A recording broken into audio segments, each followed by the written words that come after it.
నెల్లూరు నగరంలోని Mypadu gate centre ఆధ్యాత్మిక శోభతో పులకించిపోయింది.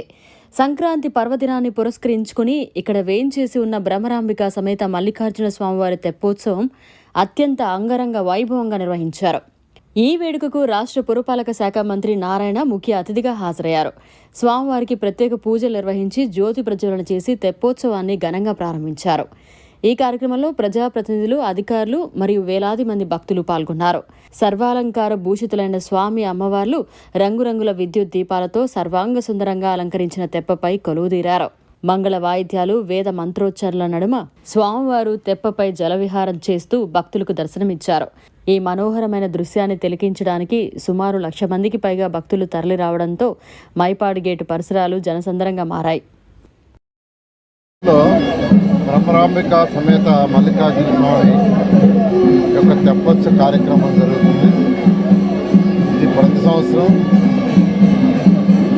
యొక్క సంక్రాంతి పండుగ సందర్భంగా ఈ రోజుల్లో జరిగే ఈ పండుగ.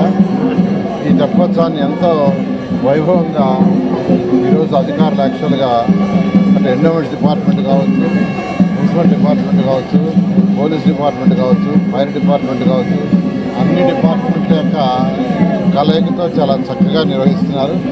దాదాపు 1,00,000 పైగా భక్తులు వస్తారనేది ఎస్టిమేషన్. 2014-19లో ఇదే శాఖకి నేను మంత్రిగా ఉన్నప్పుడు ఫస్ట్ టైం 2014 వస్తే ఆ రోజు అజిత్ గారు మేయర్. ఇక్కడ చూడగానే చాలా భయంకరంగా ఉండేది, ఇంత పొడుద మట్టి యూరిన్ అంతా. ఆ రోజు ఇమ్మీడియట్గా దీని ఒక ఘాటు కట్టమని ఆదేశించడం, వెంటనే చక్కటి ఘాటు కట్టారు. నేను మొన్న వచ్చి ముందు వెరిఫై చేశాను, చేస్తే అవతల పక్క కూడా ఇలాగే ఘాటు కడితే ఇంకా బాగుంటుంది, భక్తులు ఇలాగే ఆ పక్క కూడా కూర్చోగలరని చెప్పడం, దాని మీద అధికారులకు ఆదేశించాను.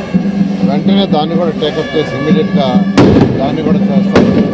మరొకసారి ఈ యొక్క సంక్రాంతి సందర్భంగా రాష్ట్ర ప్రజలందరికీ నా యొక్క శుభాకాంక్షలు. సకల ఐశ్వర్యాలతో, సకల ఆరోగ్యాలతోనూ ఉండాలని, ప్రతి ఒక్కరి యొక్క ఆర్థిక స్థితి పెరగాలని, ఈ రాష్ట్రం యొక్క ఆర్థిక స్థితి పెరగాలని ఆ భగవంతుని కోరుతున్నాను.